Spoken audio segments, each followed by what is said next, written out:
Off we go. First YouTube. Hi everyone. Hi. This is episode 10.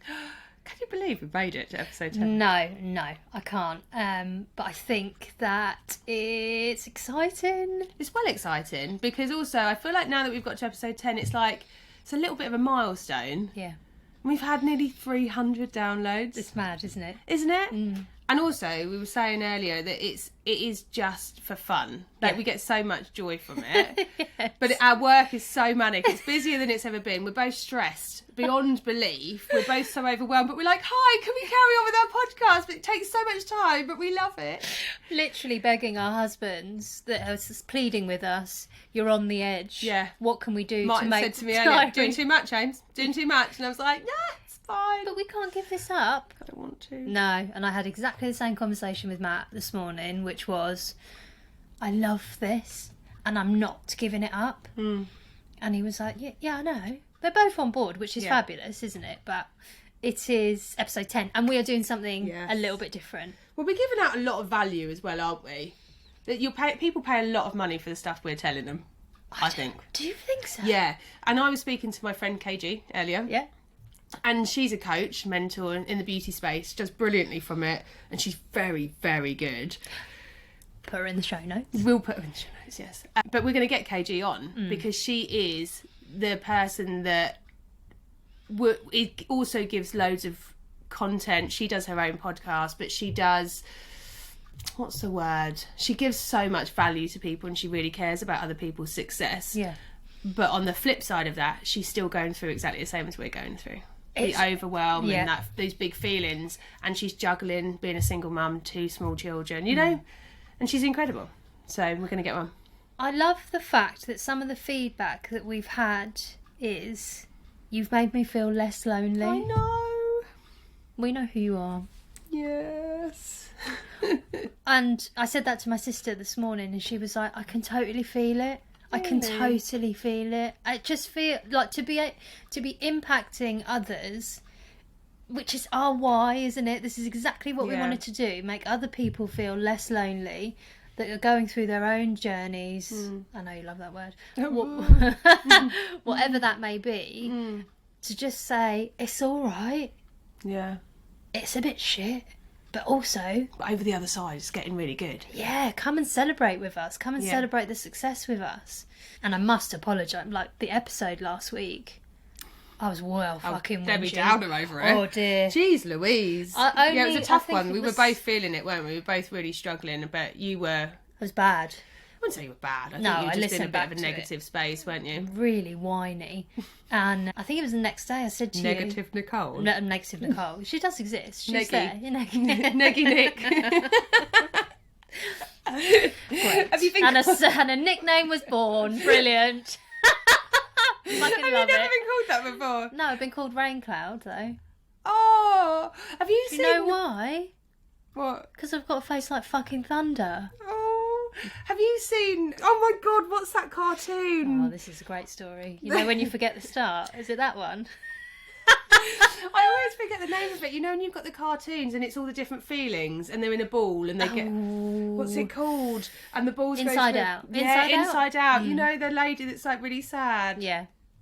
That saves it at the end. Yeah. Spoiler alert. What's her name again? I can't fucking remember. The sad one. Yeah. Well, they're happy. She's sad. I think she's just called sad. Oh. Is that how you felt last week? Yes, but note to self, it was a full moon last week. Yes, I done my full moon ceremony. And I will be coming next month. Or this month. No. Yep. Which, fucking hell, everyone's going to think this is a bit woo-woo. Being a water sign spins me out. Yeah. Do you struggle to sleep around the full moon as well? I can't fucking remember. Probably. Yeah. I just know last week was bad and I want to apologise. But I don't think you need to. And I think it's everybody goes through it, don't they? Everybody feels that. And I think you're just allowing people to feel what they feel. It's so which is really beautiful, like, really. Yeah, special. Because also, you've got to remember, like, we hate those people that are constantly showing up on social pretending everything's wonderful and right, and actually that's not how life is. No. So, let's keep it real. I did Nick. see this. Oh dear. Right. Anyway, episode 10. You can What call me we call- RC Ames if you want. Like, if it makes you feel any better. No, I would never do that to you. Prick. Franchise Shizzle. Yes, I think franchising is one of those things people just don't know enough about. It's still quite the unknown in the UK. If you go to America or Canada, you don't even set up on your own. You set up either a business that you're going to franchise or you buy a franchise. You're delving into the content pretty early on. Yeah, so It's okay. What we said on this one, because I know fuck all about franchise. Interesting, Mr. Bond. I am going to interview you. I feel a little bit nervous. Do you? A little bit. I don't God, mind you're an in a interview. safe psychological space. I'm not going to And we throw can any also curve- edit it out if we don't Yeah, like we can it. delete it if we don't Yeah. like it. But we posted something on stories yesterday, didn't we? A little video that I fucked up because I was rushing on submit your questions to Amy because we're talking franchise tomorrow, as in today. Tumbleweed. Oh, we got no questions whatsoever. But I think that is because no one knows knows. anything about No one knows franchise. what to ask. No. So we're gonna. I don't get it because also you think McDonald's, don't you? I don't know.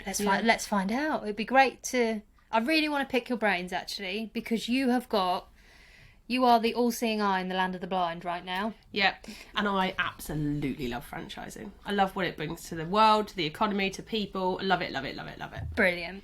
So this ep's going to be a bit different. I'm going to slip into my Parkinson role and ask you Your about you. life? Am I going to do the Book of Life? Is that Parkinson? No. Oh, What way was before his my time. name? It's your life. Wait your before life. don't age shame me. I'm older than you. Wait before my time. I can possibly know. No, but you do Parkinson. like oldie stuff, don't you? Oh, fuck off. What is this? Fucking take the piss out of Nick Day? No, thank you. Fucking do the franchise episode on your own. What a prick. You're right. You had a good time. You had a good old laugh. Excellent. Oh, dear. Compose yourself, Lewis. Yeah, you're on Parkinson now. Let me get my book. Is this your Terry this is your Wogan, book. wasn't it? It's not fucking Terry Wogan. No, it's a really old guy. I can see him, and he's definitely passed away now. And I can't remember his name, but someone will tell us. This is your life. Who am I going to wheel out? Can you imagine? Here's your friends that you went. Here's your old teacher. I can't. Are you ready? You are a serious franchise owner. Pull it together. Fucking hell. She's lost it. Stop. That's the way so who am I going to bring out? Bring out Julie, my old boss. She'll have something to say, I'm sure. Oh, God. Oh, God. That really tickled me. And do you know what? I really needed a good laugh. I Thanks. know. Thanks so much. I've Made me been feel so much trying better. for a good hour since I've been here and it's not happened. But we got there in the end. Oh, you're so funny. You crack me up so much. I'm just a fucking twat. Let me tell you, just as a little side note while she pulls herself together, I got here, Amy was out here setting everything up, and Martin made me a cup of tea. And he made it in a little plain white mug, and I thought, that's unusual not for my the usual Lewises mug. because they like a loud mug. What the fuck is this all about? Oh, well, isn't it nice that he's made me a cup of tea? He does make a really good cup He of tea. didn't, yeah, I didn't get to drink it, but never mind. We came in here and we're chatting away, and I take a sip of tea, and Amy went, "Who made that for you?" I said, "Martin." No, you said, "Did Martin Martin make that made for it. you?" I was like, "Yeah." She went, "It says I'm a twat on the bottom of that mug." I can't remember And who I am. bought it for him, but he's every time it tickles him. Every time we have someone come over that's not been twatted, like on the mug, Yeah. he does it and he just waits and he literally is He's really hysterics. He chuckling. thinks it's the funniest thing in the world. You did find it funny I afterwards, did, didn't yeah. you? And then I baited him for it when he came in. Right. You're not a twat. You're funny. You're not I am twat. a fan. No, I'm a dickhead. Maybe you're a funny twat. I'm a dickhead. Like, I've got no shame in being a fucking knob. And all I can see in my head is those drama, not performing arts, but drama. They express it. A twat.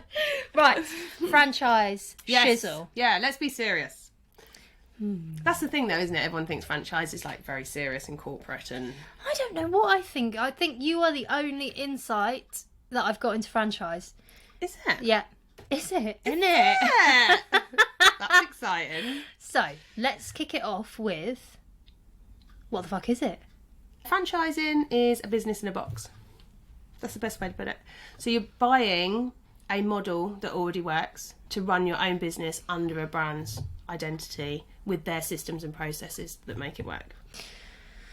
So, what do you do? Do you pay a fee? How Yeah. does that? What's the structure of how that starts? So there's quite a lot of franchises on the market. So you would choose, there's like coffee shops. So every coffee shop is a franchise. So Costa, yeah, Esquire's is another one. AM Coffee. I feel like that. Don't know. That's maybe on the a train lot of them are. stations. Yeah. Probably. Subway, all of the fast food, KFC, Burger King, McDonald's, they're all franchises. There's a couple of like chiropody as well. There's a lot of baby groups or parent and baby groups. There's a lot of franchises in the kids space. There's a lot of tutors, like private tuition. Yep.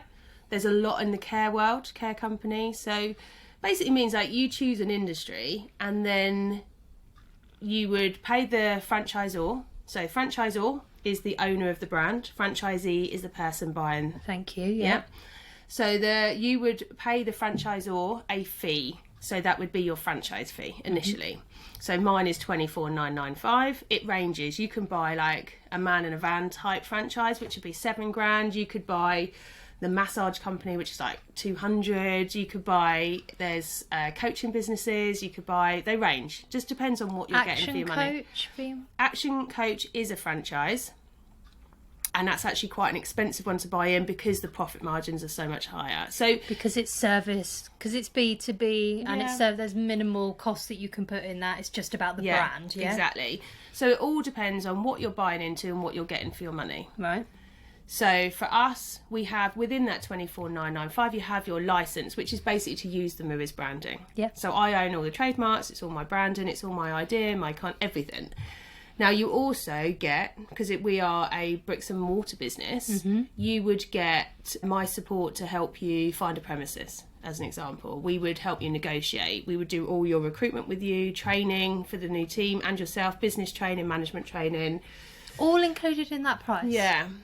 Yeah, so the franchise fee is actually not profitable was for a gonna say. franchisor because there's a lot of work that goes into it. Some there is, Yeah. but also the most important thing is the operations manual. This is like the holy bible of how the brand business is. works. Yeah.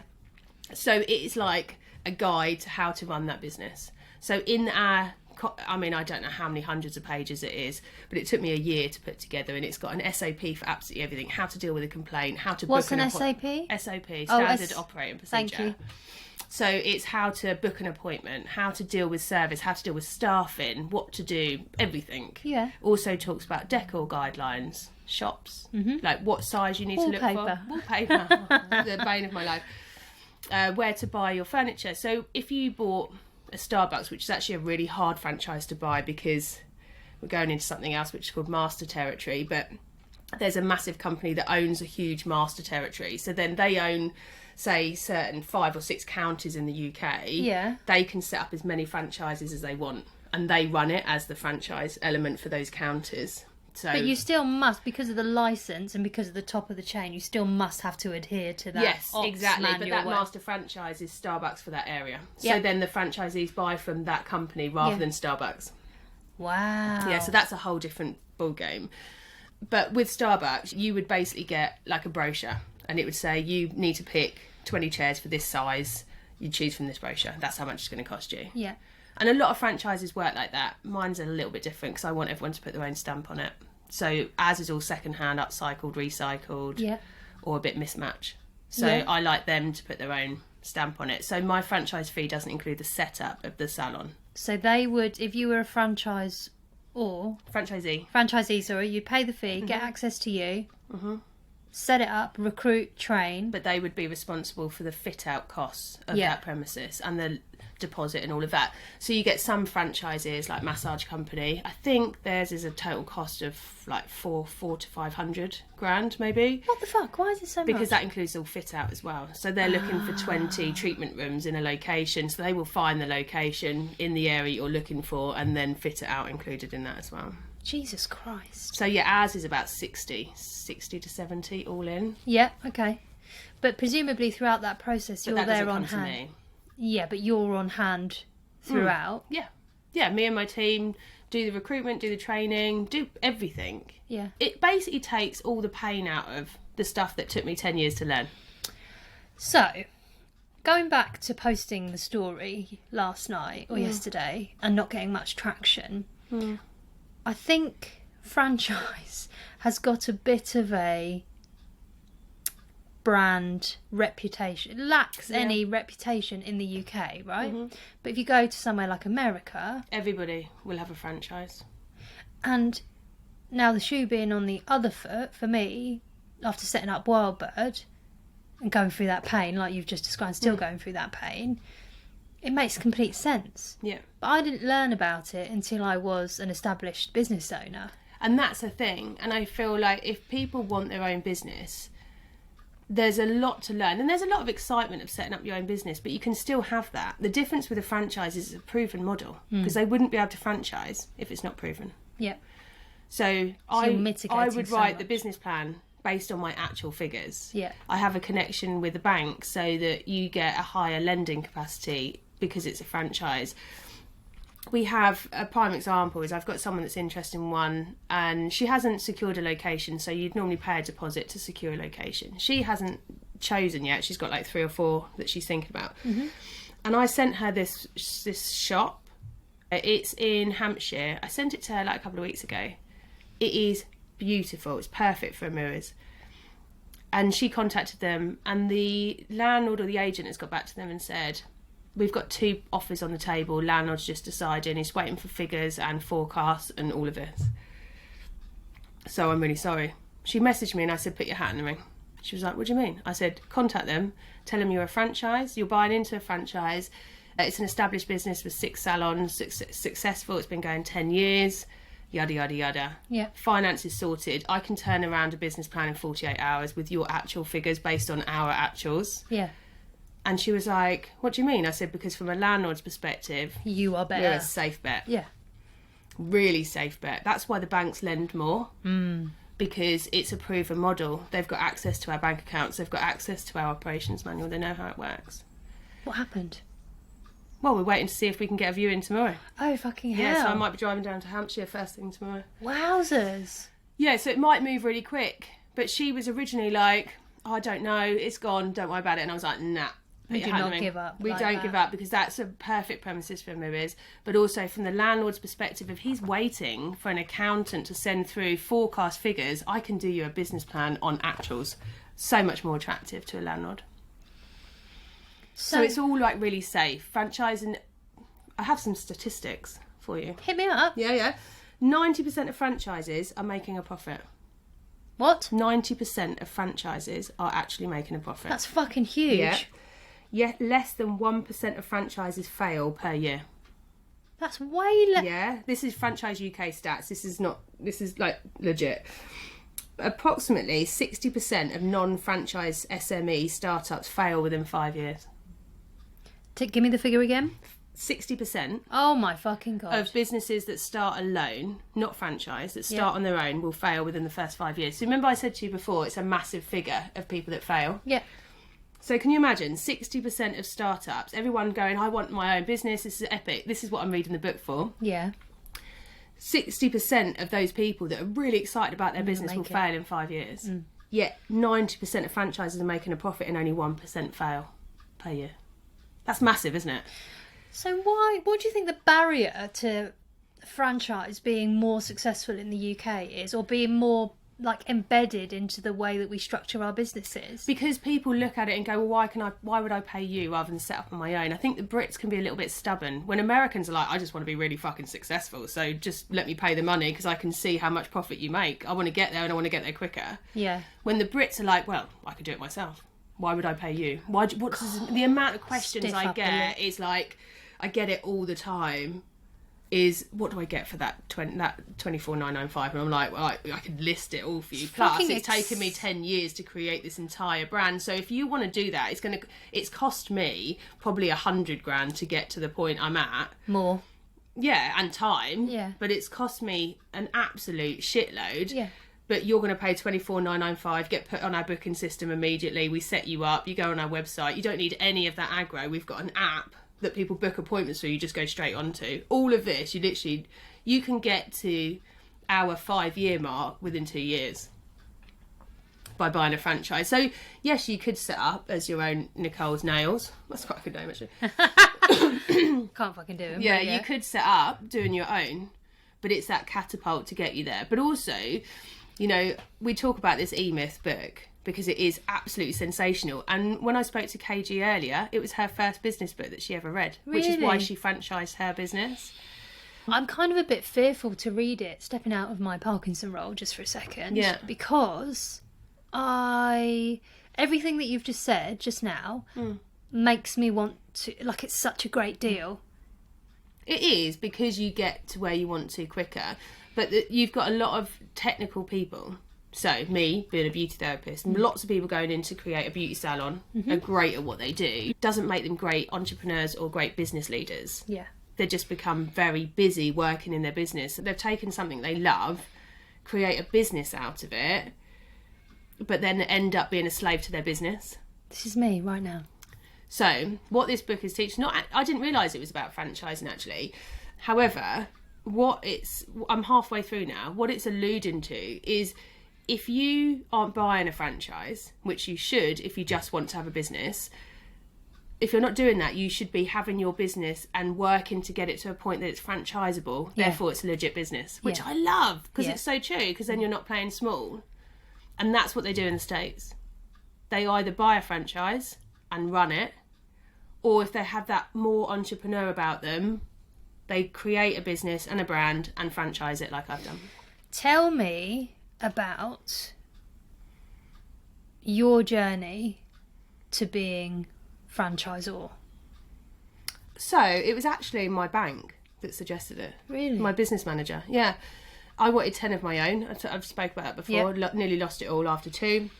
And she said, this is too franchisable. You need to franchise this. And I was like, what is that? Did I tell you about going to the franchise show and all of that? No, I don't think so. Did I not? So I spoke to Martin about it. Piper was a baby, like 4 or 5 months old, if that. Willow was 2. And I just thought, I don't know anything about this. So Martin was like, there's a franchise show in Birmingham, let's go. Let's just do it. So I went. Who ran it? Huh? Who ran it? It's but the British Franchise Association and like other people. Are they any good? It's a very male dominated, and not necessarily male, masculine energy. It's very masculine energy. And at that time, I mean, this was how long ago now? 6 years ago now. It was, the BFA's changed a lot. They've got a female running it now, so they're trying to shift it, because it was very, the vision I have for a bank manager, Yes. and an investor is basically that. The same, yeah. So I rocked up and I saw that there's a seminar that says how to franchise your business, and I was like, well, that's what I need. Yeah. I need to go there. And How many salons did you have at this point? 2. Yeah. So I was like, I need to learn how to franchise my business. That's what I'm going to do. I rocked up. Obviously, I'm in black today, but I'm normally in a lot of colour. Yes. And I rocked up, sat at this seminar, and it's just a sea of grey suits. Whoa. And I was like, hello. Hi, I've arrived. and I was like, Were you wow. wearing your pink coat, your bright pink I coat? probably red or pink or something. But also, I sat in this seminar, and out of every 20 men, there was probably 1 woman, if that. Yeah. And they were all in suits as well. And I was like, this is not my jam. This is not my people. But I'm going to learn Yeah. as much as I can. Did that give you more hunger at that point? No, I was like, this. I don't know if I belong here. Yeah. Because I don't like corporate world anyway. It icks me out a little. It just doesn't suit me. Anyway, I thought, well, I'm here. And Martin, bless him, he had a 2-year-old, and for some reason they had some Father Christmas. So him and Willow were like skipping and chasing this Santa or playing something. But I was breastfeeding Piper, and he came over and he's like, I'm really sorry, but she needs feeding. So I sat in this seminar. Got your tits out. I had to breastfeed. Yeah. I'll never forget this consultant looking at me whilst doing the seminar, like didn't know where to look. Yeah. And just surrounded by men in suits, and there's me, probably pink or red coat, breastfeeding my kid. I was like, I love oh you, my Amy God. Lewis. I fucking love you. The balls on that. Jesus I know. Christ. You got But no other choice then. I've got no other choice. Yeah. So, anyway, that all happened, and I met up with the consultant, who was a legend. And I wanted, if I was going to do this, I do things properly. I don't do things half-assed, and I'm all in. So I spoke to the consultant. I think it cost me 10 grand. consultancy, and if anybody wants to franchise their brand, you have to do it with a consultant. You cannot do this on your own. Right. And it will cost about 10 grand. So, and then I think I spent 5 grand on my franchise agreement, because that is the legal agreement. Yeah, it's got to be Oh watertight. my God, it's so important. And it was all done with this one company who were brilliant.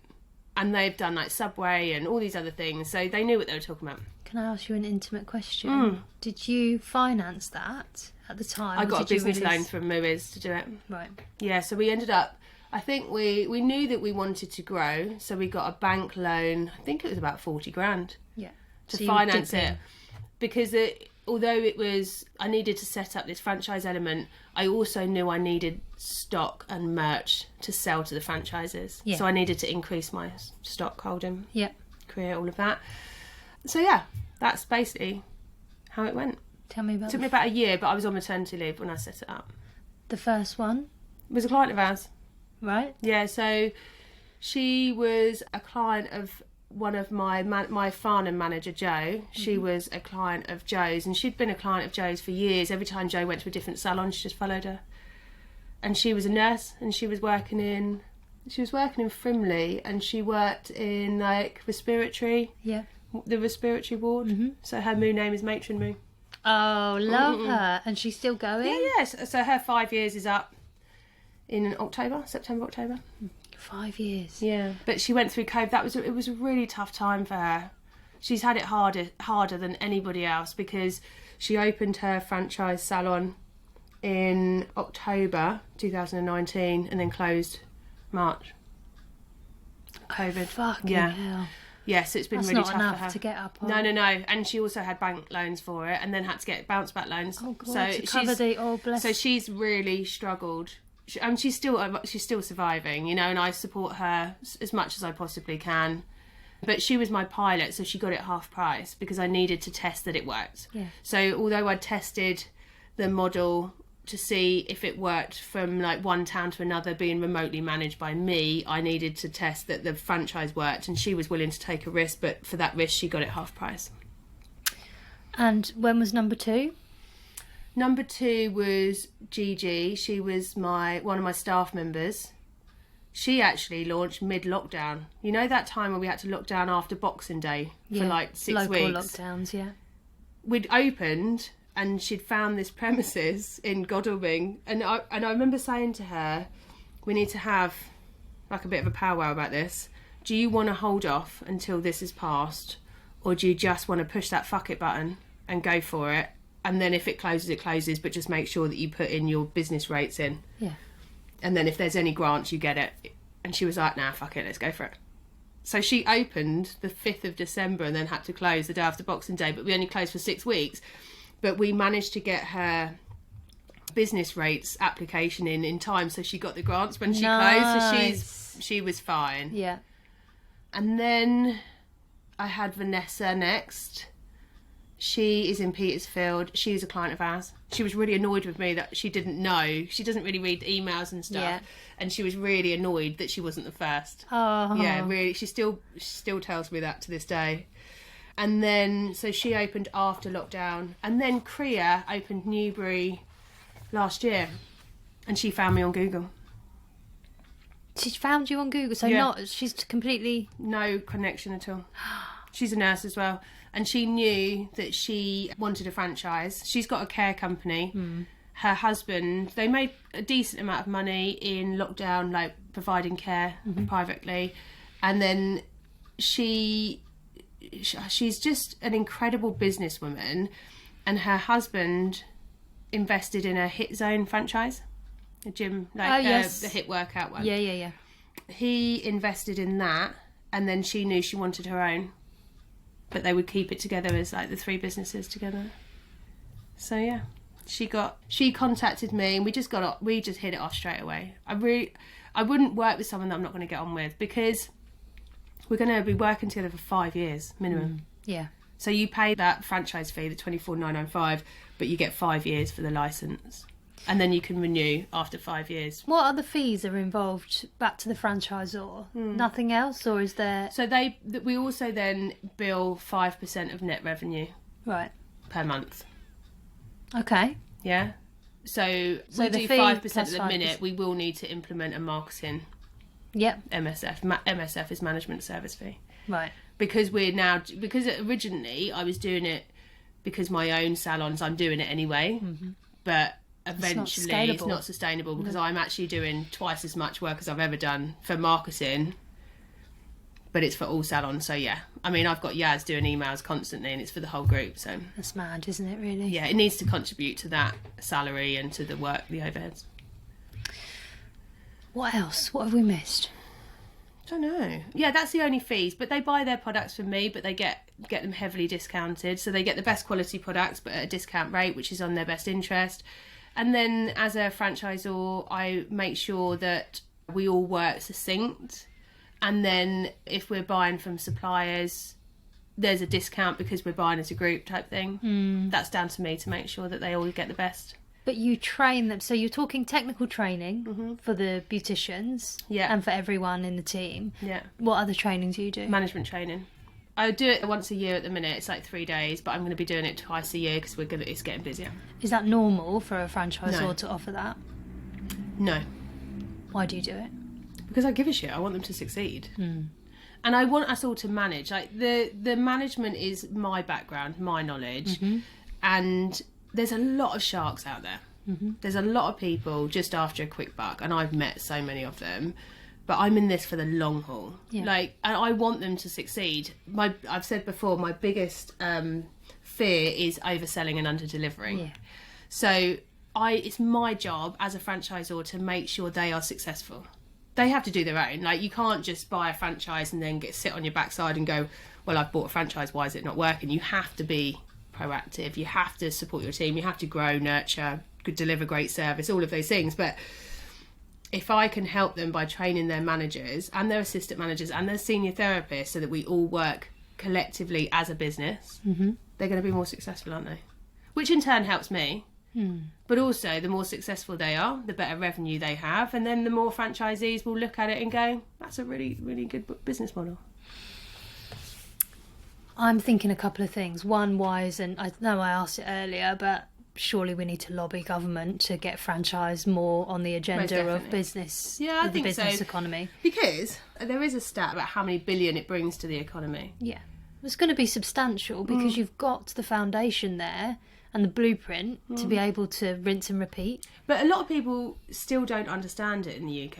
No, I'm not. I've listened to you for at least 10 recorded episodes, plus all of the shit that we chat in and outside of that, plus everything that I learned from you at the accelerator. Yeah. And I'm still not au fait with what I couldn't confidently talk about it to someone else. Yeah. No fucking way. I could probably say more than anyone else, but that's because we've got, as a nation, have got such a poor understanding of the business structure. But when actually, it's hugely beneficial. Well, it's the same, right? It means that if you wanted to franchise Wildbird, which you could, and potentially should, but it means that that person can buy your franchise model but not have any marketing experience. So you can just choose an industry that you love. Yeah. You don't need experience. I don't need beauty therapists running the business. As long as they have either a service background, sales background, marketing, or any kind of HR or business, as long as they can fill one of the pockets of requirements, I can teach them everything else. Yeah. You can do the same. How much of that is about mindset, though, for that individual, your franchisee? I don't know what you mean. Their mindset and who they are as an individual. Yeah, they'll know what their skill sets are. Yeah, but for you, it's not just anyone, is it? It's got to be someone they will fit one of those pockets. Like, Kriya is an avid entrepreneur. Yeah. She has set up an aesthetics clinic above. She runs the gym with her husband. She also has the care business, but I've helped her find the right manager to run the business. So that manager will come on my management training. She can, it's not an investor, she'll be there and she deals with a lot of the problems, but she doesn't have to be running it from reception. But then I've got Gigi, who doesn't necessarily understand the business as well, but she's a great people person and she's a therapist. So she runs it from being in it, doing the treatments. She's been in the trenches and she knows and she empathises and she's there. So it doesn't matter. And it means that if you set your business up to be franchisable, then I can just buy it. You teach me exactly how to do your job. Because it works and you've made money from it. So then teach me and I'll do it. Just as a little side note, can we do that for Wild Bird? Or Yes. should we do that? You can do. Just kidding. So I was speaking, we use a laser company, right? Yep. We have 3 of our salons have laser. I've been very particular about who I partner with. As a franchisor, it's my responsibility to cross the T's and dot the I's. Yeah. So I create all of the paperwork, all of their SOPs. Yes. Everything that needs to happen, I get the best deal. And then I let the franchisees buy in if they want it. Right. So I create that relationship. They have the option. They have the not. option. Like, they don't all have to do laser, and actually, I would suggest that they don't do laser until they've been open a year because they need to build up their. It's like a 20 grand expense. So they don't want to buy into something straight away. They need to build up their database. Yeah. Otherwise, it's too much too soon, right? Yeah. Yeah. I had a chat with the laser company, and I met them for dinner on Sunday. It was really cool. We got talking. They're really interested in franchising their businesses. And I was like, but you have all this different equipment. Why don't you create a pilot clinic with all your own equipment, get someone to run it, then use that and then franchise that? And they were like, can we do that? I was like, yeah, man, I'll help you. Because I love it. Yeah. And actually, I want the beauty industry I talk about because that's what I know, but I want the beauty industry to literally have a pick and mix. Yeah. You choose. If you want the massage company, it's a higher investment, higher turnover, higher profit. If you want a day-to-day salon, you know that Moos belongs on every market high street, market town high street. Do you want a gyno salon? That's another one, but that's a skin specialist salon and it's a higher investment. Yeah. Probably a higher profit because the treatment values are higher. Yeah. But it all depends. The laser clinic, you know, like, I want it so that you, instead of setting up your own, which, you know, 60% are going to fail, why not just go, right, what sort of thing do I want to do? I'll do that. I'll just buy one of those. And then every high street, like you've got a Starbucks, a Costa, a Nero's, everywhere. You go into Horsham, they're all in front of each other. Yeah. How about we all just have different things that everyone can just choose from? We could do it for anything and everything, you can. couldn't you? Yeah. Right. I've got a bit of a dickhead question. Go for it. What are the downsides? What, franchising or buying a franchise? Buying a franchise. Let's start there first. Okay, I would say restriction, Right. because the franchise owner has last say, final say, and it depends on the type of person you are. If you are really good at following systems and processes, franchising is brilliant. But if you want to create your own brand, your own legacy, it might not work for you. So if you're a bit maverick. Yeah, because you won't like being told what to do. Right. That's the biggest downside. And you've got to see it as, you know, instead of you're giving 5% to the franchisor, what that franchisor is doing to maintain the brand and grow and evolve, so that you're, you know, the more Moos salons I have, the better it is for my franchisees. Yeah, massively. Because of brand awareness. Yeah. So that's what all that money's going into. It's not like I'm like walking. I've got my Pocket, sack of money. Yeah. I'm just going to the bank in my Ferrari. Like, you couldn't about be growth. any further from the truth. Yeah. But it's about reinvesting and constantly growing, so that franchisor is more successful, and so is the brand as a whole. I guess it's like any business. You've got to be careful with who you get into bed with, right? Yeah. And it was really interesting. Like, when I went to that franchise think tank, it was fascinating that there was everybody from every type of industry, yet we're all dealing with the same.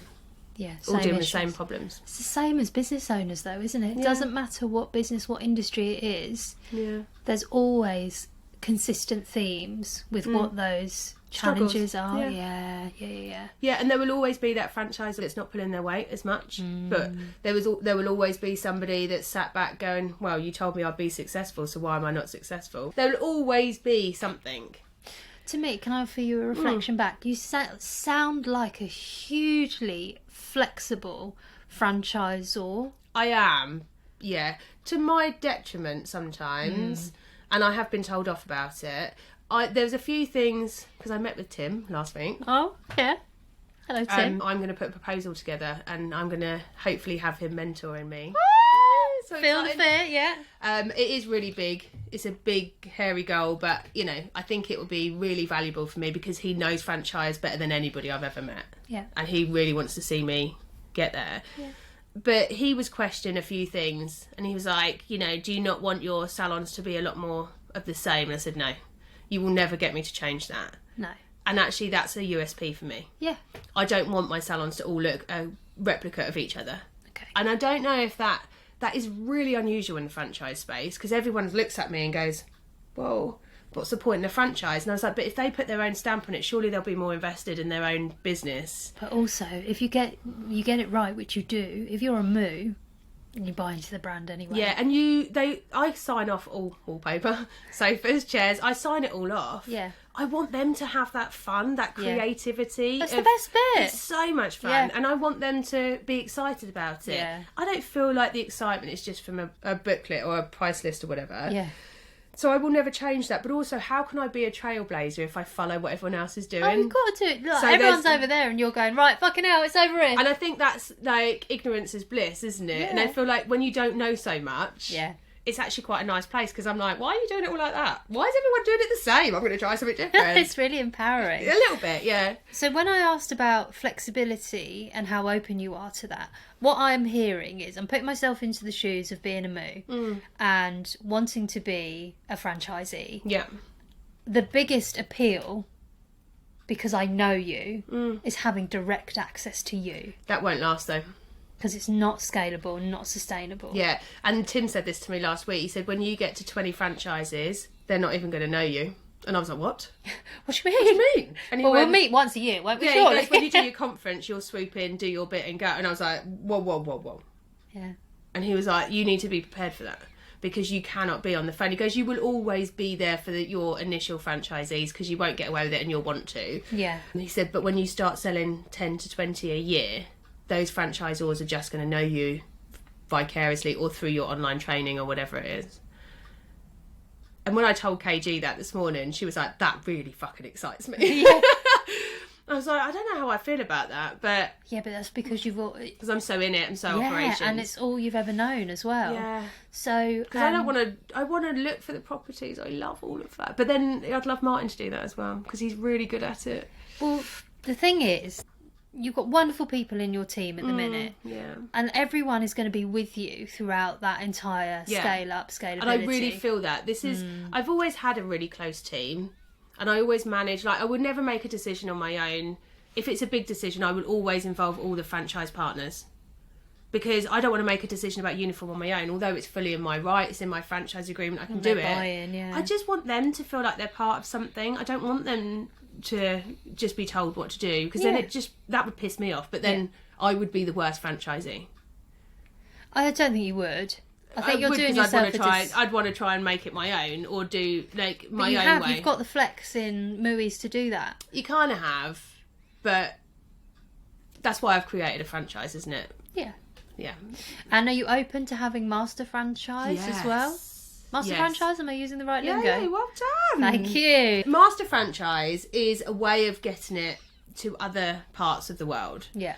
I know that Moois would work brilliantly, and it's being done so well in America and Canada. Yeah. There's waxing clinics. There's one that's so similar to my brand. She's got 130 in Canada and is tapping in the American market. It is done so well there.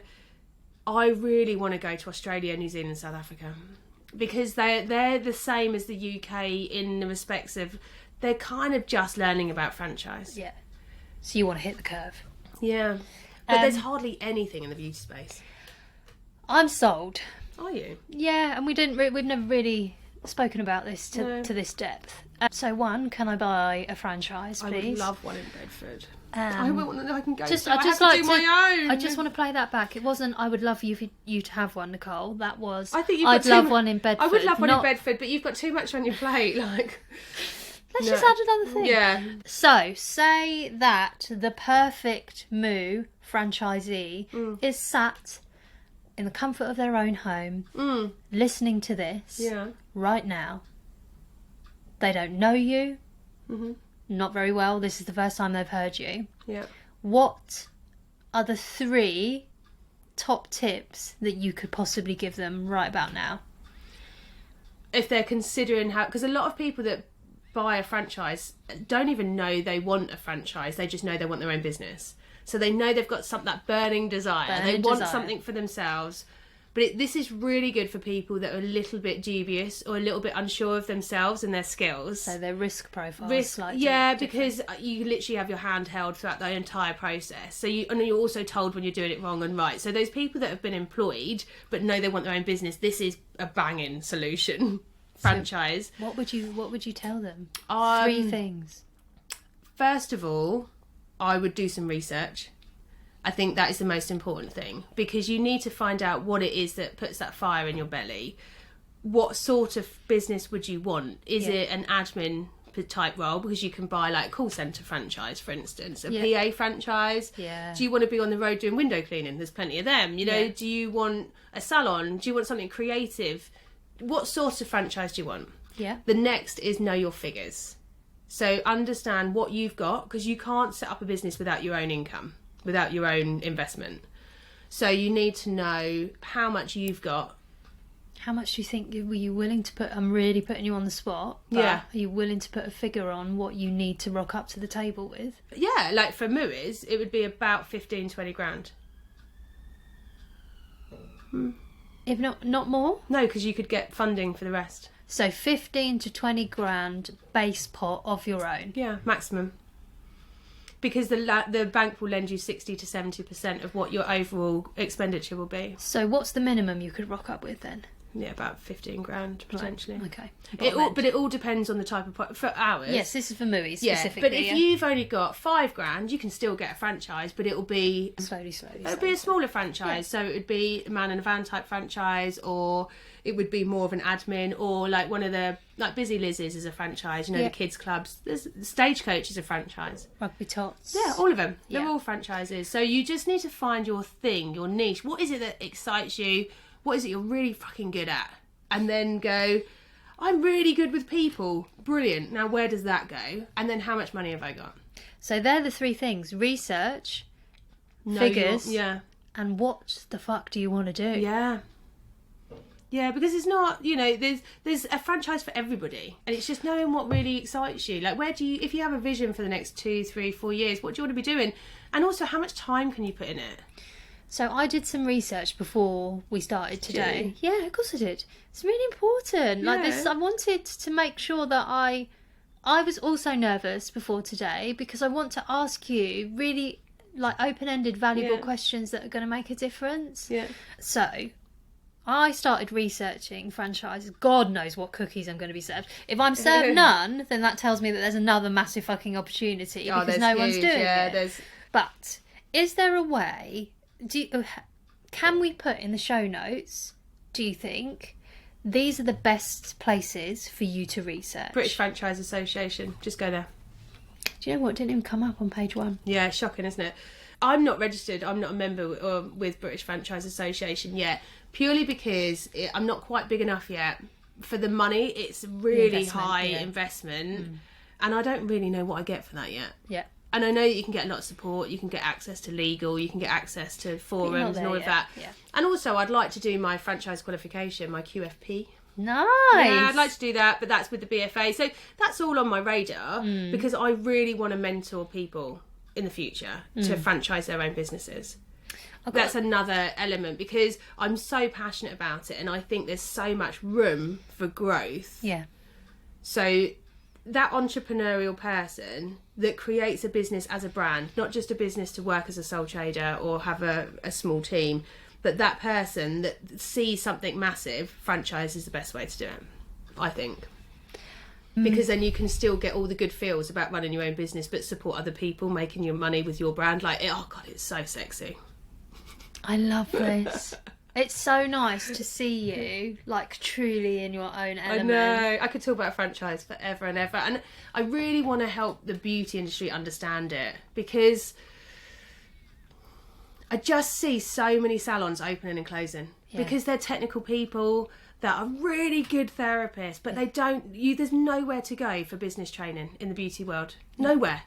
So until you've made it where you're making 100, 150 grand turnover, until you are there, you can't really afford a coach to help you. Yeah. Whereas the business world is you've absolutely... got to know enough to get to that point in the first place to then be able to afford a business coach. It's like, just take it all out Yeah. and just get your business training, everything set up so that you actually can run a business. So to repeat your word back to you, when you talk about it, it is sexy. I find it really sexy, but there's not enough people that see it as sexy. If you search for it, the brand awareness Yeah. and the brand perception of not franchise sexy. shit. So dull, isn't it? Oh my god, I was bored. Yeah. And I was doing it for something out of And love. every article is written by like people that are selling advertising for franchise. There's a lot of portals like franchise sales, like supermarkets for franchises. Yeah. And it was funny because I'm writing as many blogs and articles as I can at the minute, and I wrote one like setting up your own salon versus buying a franchise salon or business. I can't remember what I titled it as. Yeah. And when I was doing the research for this, I googled. Did it come up? And it came up. But yeah, on the first page, and it came up That's with... wonderful, but also, what the fuck? Like, that means that there's nothing. If you look at Yeah, the no, pot... I only done it like 2 months ago. But by increasing my blogs, I'm doing it for my SEO, but I've gone from 44th place to 13th now when you Google beauty salon franchise. That's epic. Just by doing blogs, because there's nothing else out there. So... And also I love writing. Yeah. I love creative writing. And also I need to get it out into the PR world. I need beauty industry and other experts to kind of go, she knows what she's talking about. It's the business industry as Yeah. well. Like, we're so stuck in this, right, set up, sole trader, limited company or partnership. What do you want to be? Franchise doesn't even enter. No, my operations manual tells you exactly how to do all of that. It's just mad. And you don't need trademarks because I've got them all. So but when you buy the franchise, you buy the license for my trademarks. I'm almost annoyed, and it's about half my own fault, but also I feel like the UK's government, probably, as well as banks, could help with this massively. NatWest are all over this shit. Are they? Yeah, yeah. They know it's and going to be the next... HSBC, but they're both the big players with franchise lending. And they love, NatWest specifically, love female founders, female franchising. franchise. Yeah. So that's why when I done the NatWest Accelerator programme, they were like, woman, you woman. You okay? yeah, female franchising, this is exciting. Yeah. And I've made lots of connections from that. But it's really cool because also the people I've met, it's like they feel a bit protective because it's there is a... Secret. There is, but there's so many sharks in the franchise world. There's so many people setting up a business, not doing a pilot, not having any proof of concept, not doing anything, and then selling this pipe dream so they can make a load of money and then fuck off. Well, it's like these social media arseholes Oh that are my going, God, yeah. you can have a 6-figure business if you just follow my 12-step programme, it's going to cost X, Y, But Z. look on Company's House, there's nothing there. Yeah. Or there's 20 million different companies. That's all we ever say. I know, it is, because it really boils my piss. Yeah. But yeah, when I go to these franchise shows, I'm very dubious about like who I speak to and spend time with. So I tend to just stick with my like business manager from NatWest. Hi. Hello, friend. Yeah. So, Amy Lewis, do you have any more to say on franchise? Any more parting gifts? Parting gifts. Let me consult my notes. I'm gonna do a few of these stats because they're really interesting. Oh, yeah, let's finish with the stats. 33% of franchises run more than one franchise. 30% of franchises... 33, yeah. Oh, sorry, 33 and a third run more than one. Yeah. That's a lot. So there, you can still be a maverick. So let's talk about the person that owns McDonald's. There is a franchise owner that owns all of the McDonald's, all of the KFCs and all the Burger Kings in our town. Yes. Yeah. So you don't need to just have one business. No. You can be a massive maverick entrepreneur. Yeah. You can have different franchises like Kriya and her husband's done. Or you can have more than one salon. So you could buy the rights for New Zealand and be me in New Zealand, set up as many as you want, for instance. Like, that is exciting. That's really exciting for me. I know, yeah. And have you ever seen The Founder? The film? No. Oh my god! If anybody is interested in franchising, please watch The Founder. What's it about? The guy, Ray Kroc? Is it Ray Kroc that set up McDonald's? Oh, I think I have seen it, but a very long time ago. It is one of my favourite films. Is it quite dark? No, well, at the beginning, the thing is, people look at him and think he's real sneaky, devious, like, arsehole businessman. He's not. He just saw something that the owners didn't see. Yeah. He was like, you're onto something here. Why are you not doing anything with this? But they got in their own way. So he made a shit ton of money. They would have just stayed doing what they were doing anyway. I loved it. Oh my God, I love it so much. Franchises have doubled in the last 25 years. In the UK? Yeah. But that's not a lot, is it? No. So that's how slow it's going. Yeah. But I think I'm going to put out a what's it called? Not What? Something to the world? Universe? Yeah, I'm going to put something out there. What's it called? I'm going to put like a premonition out there. Yeah. I think that franchising will double again in the next 5 years. That's big. Yeah, I know. Is that because you're going to be trailblazing it? Maybe, but I just think people are becoming more aware. Yeah. Because it also allows people to have a business that know that they are capable of having a business. And there's a lot of noise about being self-employed or having side hustles, isn't there, and all of this. But actually, people want to have their own business but are very cautious. And I think franchising really fills that void, which is a majority of people that want their own business feel nervous, scared, worried, all of that. I know, and 80% of franchise businesses remain open and trading after 5 years. That's massive. Isn't that mad? Which is because a lot, myself and anybody that follows the BFA guidelines, which we should if you're a legit franchise, we don't recharge after 5 years.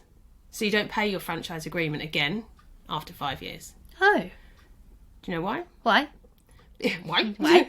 Personally, I don't, because when you've got to 5 years, you are really finding your feet. You're really starting to feel that money. You're starting to see the profit. Why would I come in and hammer you with another 25 grand? So what do you do? Nothing. Just pay legal fees.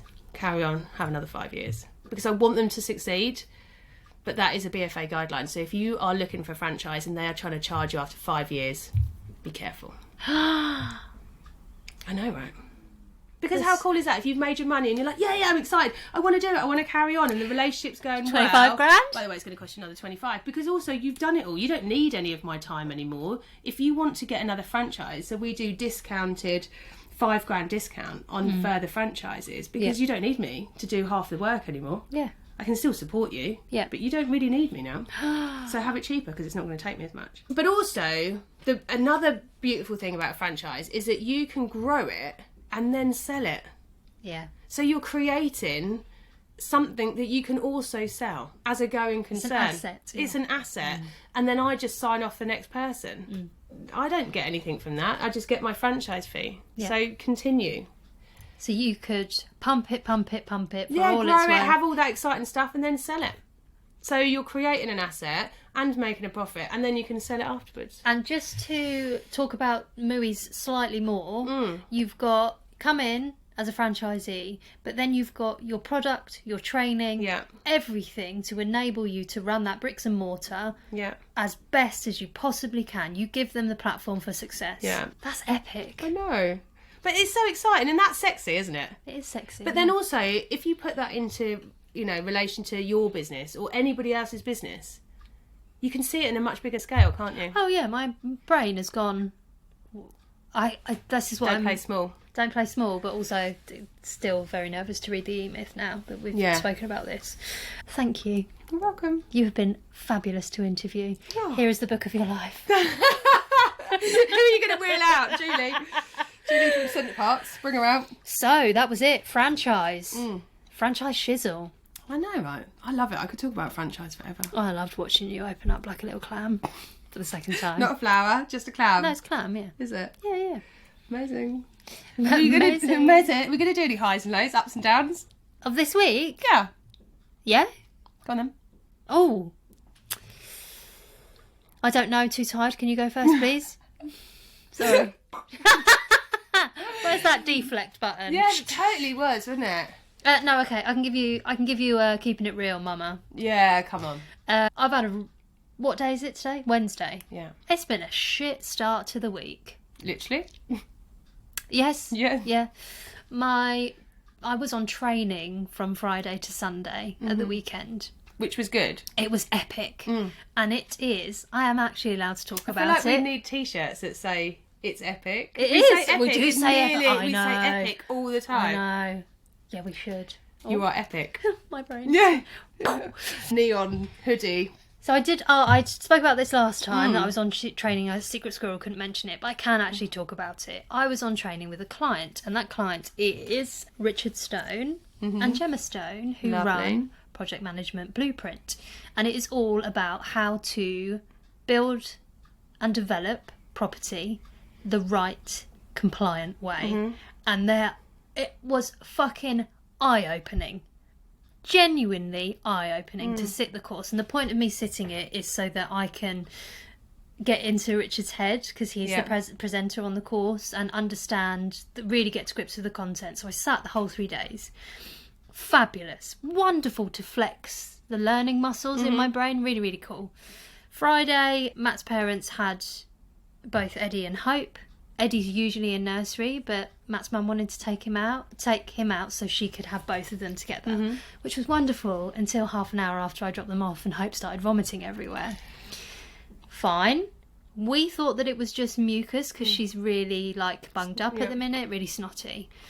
Fast forward to quite a few nights of bad sleep because she's really, she wasn't well and she did vomit all over her cot on Friday night. But anyway, fast forward to Saturday, Eddie vomits all over the carpet, all over the rug in the living room. We've got barely any carpet in our house.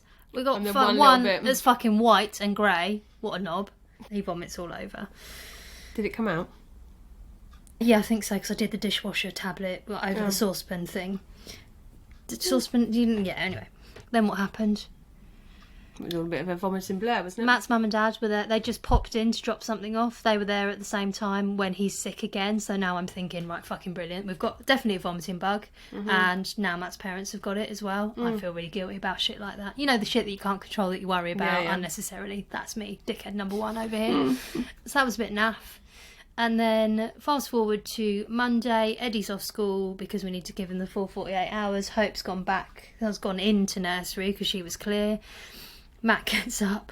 I don't feel well. Oh. And I was like, okay. Brain, he's got the vomiting bug. He'll probably be all right because it's quite short for the kids. He'll probably be all right. What's actually transpired is that he's got flu. Matt had been with my family over the weekend. My sister has now got the vomiting bug. Got it last night. My niece has got it, but not got it bad. It's spreading its way through the fucking family. So now if you go back Did Matt actually puke? No, he didn't puke. He felt nauseous, but then he's been like wiped out by flu. He's literally crawling around on his hands and knees, like full on fatigue. And all I'm thinking is, please God, don't let any of this shit touch me. I can't. I can't. It's like when you get illness in the house, right? What do I do with the business in that time? Well, there's not a lot you can do. No. But you don't want to get ill, right? No. So my list is as long as your arm at the minute, just the same way as yours is. Fast forward to Monday, Matt's like wiped out, still wiped out today. Eddie's clingy as fuck, so I couldn't get anything done.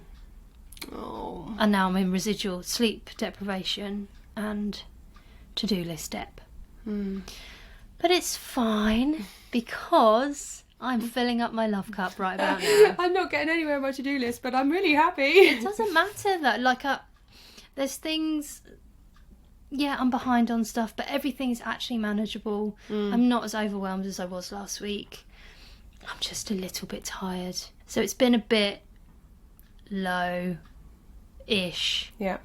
With a high of the course at the weekend. But I'm knackered. Oh, babe, I'm so sorry. Don't apologise. It's just life though, isn't it? Yeah, it is life. Tell me about your high or low. I've got one of each, really. I don't know which going. My high was probably meeting Tim, franchise expert. He is an expert, and he made me see everything in a much bigger light than I'd ever thought of. And as soon as he was like, oh yeah, so within 2 years we should be looking at 8 to 10 a year, but then after 2 years you should be looking at 10 to 20 a year. And I was like, what? That little emoji.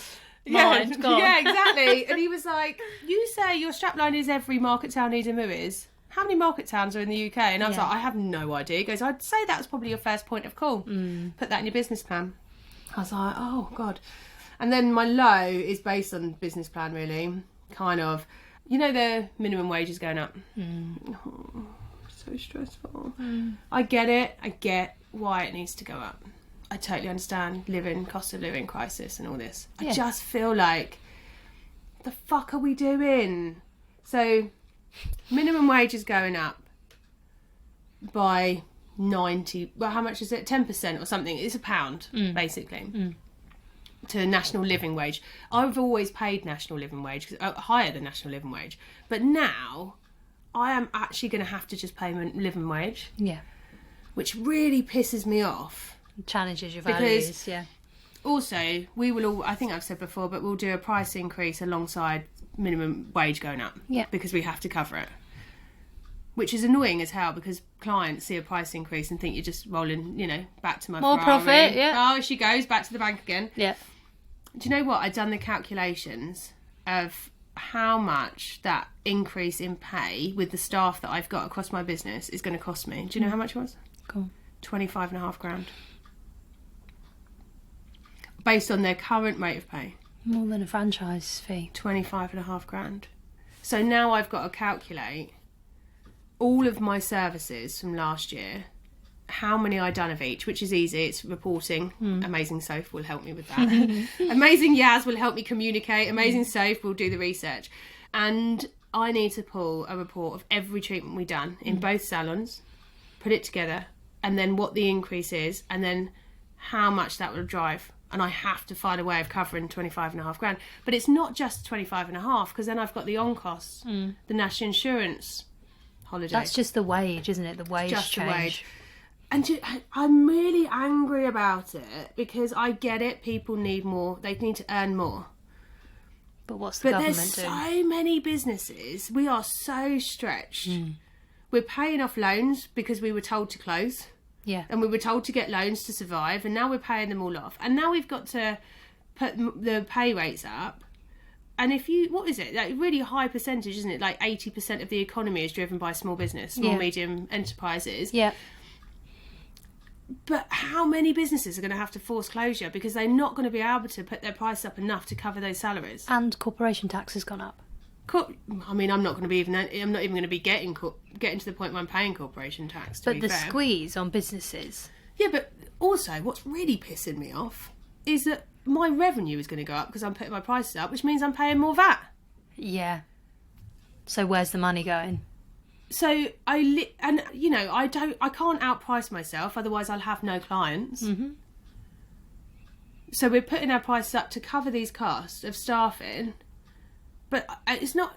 We will be okay, but I'm thinking of all those other salons that Can't do that. They're not. They don't have the flex. they're not. They can't jump from a £25 manicure to a £40 like we are. Well, they could, but it's well, going they'd to be really have to hard. start again with their clients because they'd shake out Yeah, whoever they've got on their books. We're already at that price point where if we put £1 or two, it will cover because of how busy we are.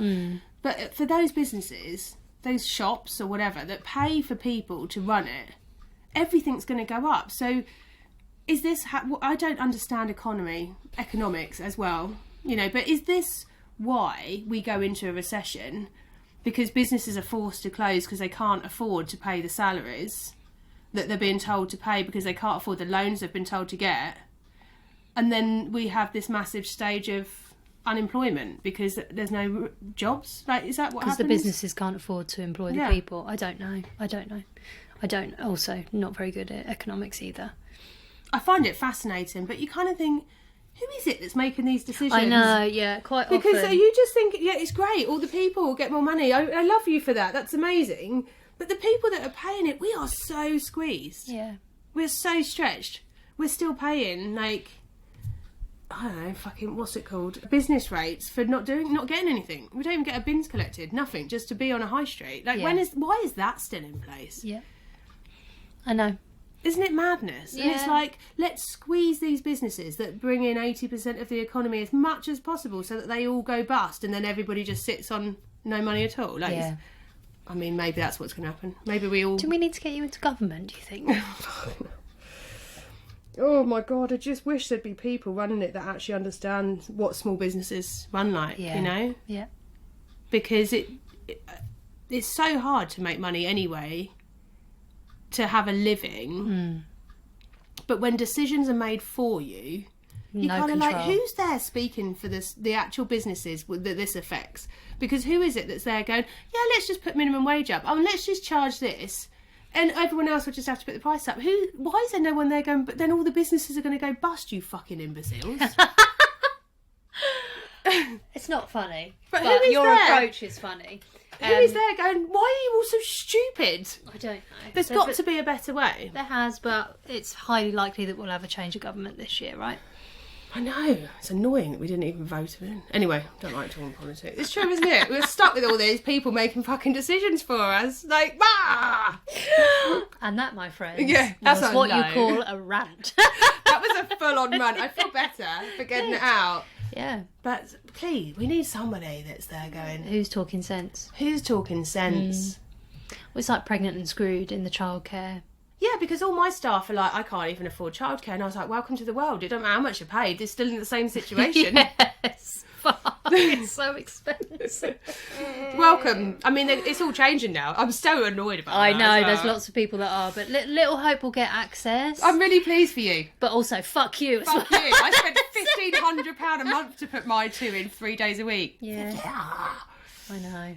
And I had no money. Anyway, I'm really pleased that everyone's going to start getting childcare. I think that's wonderful. She says genuinely. I'm really pleased. Sure. What are we going to talk about next week? I don't know, because now we've done our 10 episodes. It's like the end of a chapter of one, isn't it? Oh, should we stop then? Give it up. Don't do any more. Fuck no. But now do we start bringing people in? I think we should get Martin in. You do, don't you? Why do you want to get Martin? Do you want Martin in? Do you? Yes. I'm hearing a yes. I think it's a yes. Yeah, why do we want Martin in? I'm really intrigued. Like, I know why I want him in, but I know. Oh dear, that innuendo there was really like No. I know why I want him in. Sexy Jean. Because I think that there is huge value. I actually want to ask Martin lots of questions. About how having me as a businesswoman affects him. Yeah, but Yeah. not like you as an individual. You're wonderful, obviously, and you're never a fucking nightmare at home. I think that would be an interesting conversation. if I feel like that, like Yeah. I really want to hear what Martin's got to say, Yeah. then so will lots of other people as well. I'd be really interested to hear how it's affected him, because I think I know, but I'm not in his head, so it'd be really interesting. It's probably like a conversation that you've never really had before. No, either. I'm not going to turn around and say, oh, I'm just going to stop everything. By the way, how does this affect you? How does my pipe dream and all of this wonderful stuff affect you? Because I'm thinking it's all for the good, but actually it's affected him massively. And the kids. Yeah. In a good and a bad way, probably. Yeah. And I think that because we talk about him so much, I think that it would be only right that he's our first guest. He loves a chat. He does love a chat. Yeah, he does. Also likes giving me I'm a twat mug, but you know. Yeah, called it. It's true. I'm with you. it's Anyway, true. on that note, thanks, Nicole. Thank you for being such Where's a my great book? here you go. This is your life. Thanks. Thanks for listening, everyone. Bye.